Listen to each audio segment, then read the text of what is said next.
best way I think to appreciate a car is washing it, feeling the surface of the car. I think is when you really appreciate some of the curves. When you really look at the amount of curves and some of the angles that are going on, it's timeless.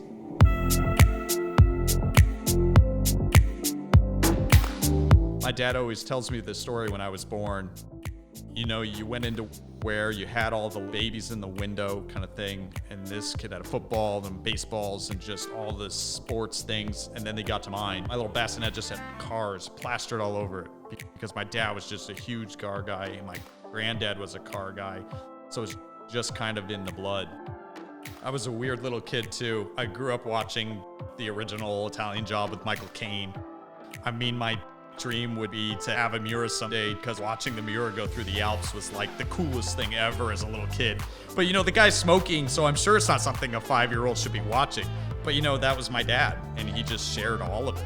I actually had a deal lined up on a J-body Camaro, and it was a really nice car, but the deal ended up falling through.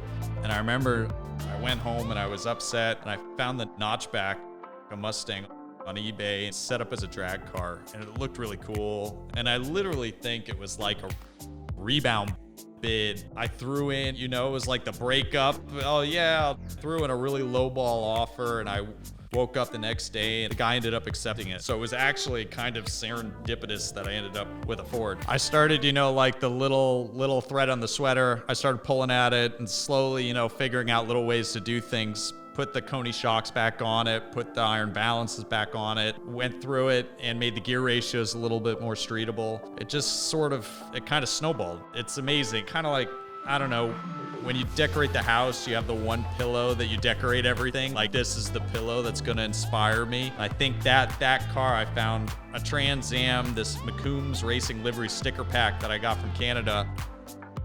And I bought it and I thought, this is it. This is the direction I'm going. And it just kind of snowballed. The Trans Am was just the coolest car. It was like having the big footballer, you know, a friend who maybe didn't have the highest IQ before he went out. He was a lot of fun. That was that car in a nutshell. I probably would still have it if it was a Fastback. But the fact that it was a notchback was just like, you know, it's just, that's not Steve McQueen, James Garner, you know, like I want the full Fastback. So I put the car up for sale, which was a little emotional. Of course, it was like right after I finished every detail I wanted to do. The last thing I wanted to do was paint the brake calipers back. All of a sudden, I have no car but a lot of money. I thought, okay, well, I guess we'll start the shopping. Surprisingly, this was at the end of last year, 2020. So obviously, classic cars and everything was really hot. So finding a Fastback turned out to be the mission.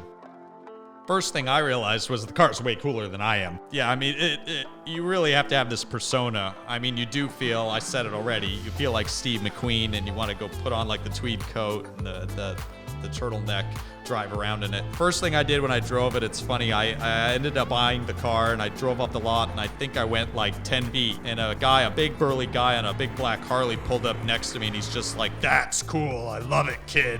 And I remember thinking, this car, this is an induction into a different club. I need to go find new clothes kind of thing. I love the way it looks right now. Purist Ford guys, don't yell at me. What I really enjoyed about the car is that it is a factory K-Code. It's a factory black, factory stick.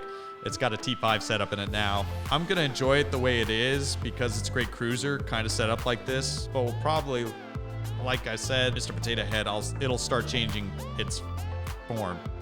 Funny story in the notchback, I remember I drove my 911 to go flip-flop cars, and I drove the 911, ran great, got there, got in the Mustang, and I started driving home, and I remember thinking, why is this car just not going right? It's just not feeling good. What's going on with the car? And I realized I was driving it like you drive a European car, very finesse.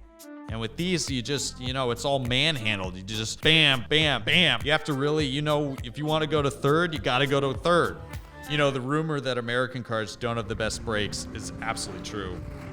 But the motor makes up for all of it, so you don't care. Low end torque in these is actually great. They have a ton of low end torque. This is a 355 rear end ratio in it. So it's great on the freeway. It's got a T5, like I said. It's got a fifth gear, but first through fourth, it's really got good low end grunt. A lot of people talk about, is the car fast? It's fast from point A to point B. If you really want to keep the car moving, I think you feel it. I mean, maybe I'm just sentimental in that sense, but it definitely has the feeling that it wants to go. This one has factory power steering, which is really different to have a 60s car with power steering. It's very direct. It actually, a little bit of steering input really changes the direction. It's got coilovers on the front, which is really crazy for a Mustang. So this thing actually handles like a good car. So this one goes really good. Classic cars, there are days they don't work. You need to figure it out and pour yourself into them. I think that bonding is something you just can't get with new cars. There's just not enough soul in them. These cars, you know, when they work, you feel really connected because you help make that happen. It is a little bit like dress up. I mean, you feel like you're playing a character from a old 60s movie or something, and it really is like, it is a bit of an escapism in that sense, because you feel like you're getting away from the daily grind. You're able to have an experience, I guess, a lifestyle that maybe has been lost in modern society. All you're thinking about is driving the car, and I mean, everything has an input. You can't zone out, you know, look at your phone. I mean, you have to shift, you have to clutch. You just gotta pay attention. You gotta be heads up. Because of that, everything else just kind of floats away. And it's actually more comfortable than, I mean, a lot of classic cars. I mean, Mustangs have a ton of interior space. So I've been down PCH with 2 people and the dog in the back. And we went down to Laguna Beach. We had lunch. It was actually really comfortable. The windows down. You'd be amazed, these little quarter windows on old cars. I mean, they move a lot of air when you're hot. So yeah, I mean, the experience is worth all of it. And you need to drive them regularly. They don't like sitting. So if you warm up the car and it's been driven regularly, it's a different driving experience than driving something new. I mean, there's much more feel. Everything's just not numb. But it's easy. Once you practice, they all have their own little nuances. Clutch feel and all that sort of stuff. But it'll go just like a new car. I've been welcomed into more events and meeting new people, and I mean than almost any of my previously Euro cars, which I find really funny. The Ford community, particularly the Shelby guys, if you want to go down that path, they're super awesome. I mean, they just invite you to everything. They're young, they're old. I mean, it doesn't really matter. They all have a good time and talk about Carroll Shelby's legacy.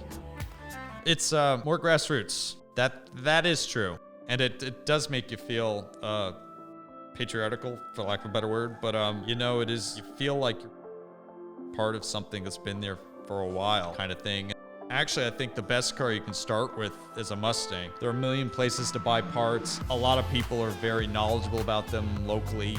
And the best part is that they're actually pretty simple. A lot of things on European cars, Italian cars, always have everything's 10 millimeter bolts, and there's 8 million of them. That's overcomplicated. And on these, I mean, it's just an 8-point screw. And if I want to take the side mirror off, it's just 2 8-point screws and it comes off. And I mean, everything's really straightforward. So I think for someone who's looking to get involved and learn because they're doing it, I mean, this is probably the best way you could go. When you're a kid, I mean, there's just more people to talk to, more people at the surface that are more interested in new cars.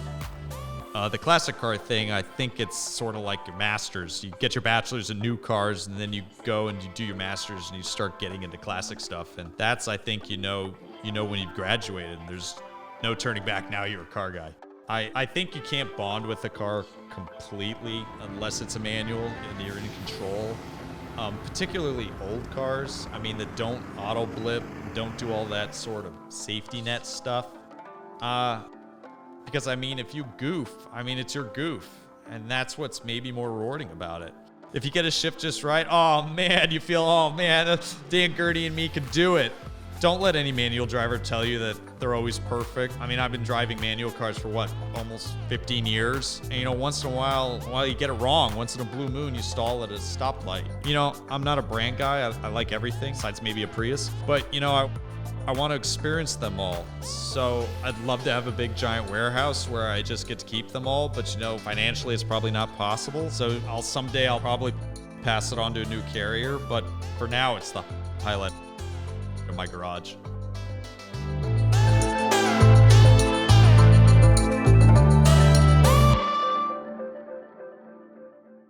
This is Yerba Linda Elite Auto Detailing, They provide best-in-class, full-service interior and exterior detailing, as well as paint protection film to protect your car from rocks and road debris, as well as ceramic coating to protect your car's paint for up to 5 years. Your Belinda Elite Auto Detailing has been in business for many years and has helped car owners revive their rides. Be sure to schedule an appointment today at www.yourbelindaeliteautodetailing.com.